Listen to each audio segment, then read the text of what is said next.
kumadina zitandi fire blows Samcris Mr. Steve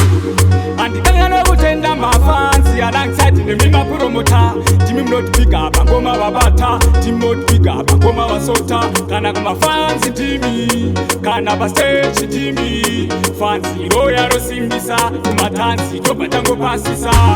Tsamba yangu nanyorera mafansi Zimdancehall Diamond Power mukana ndoimba kustotati kana kundisa internationally Tsamba yangu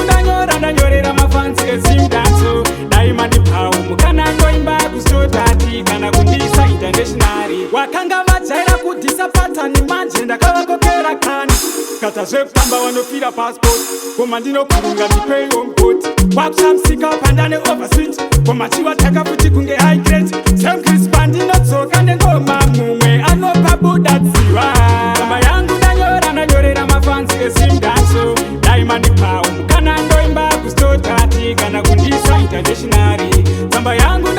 nanyorera mafansi Zimdancehall Diamond Power mukana ndoimba kustotati kana kundisa internationally ndavhura mukati mayo tsamba ndaona makanyorwa muchinzi mafansi amukwanisewo here kuti simu dzawo toenda mbere bvunza apishana tupati zvatakasiya taita kugomba kana kuanniversary ngoma dzairohwa zviri necessary wekumadina Tsamba yangu nanyorera mafansi Zimdancehall Diamond Power mukana ndoimba kustotati kana kundisa internationally Tsamba yangu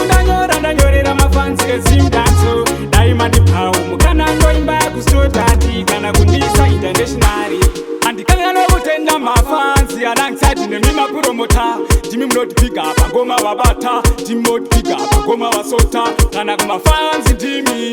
kana pa stage timi fansi roya rosimbisa kumatansi tobatango pasisa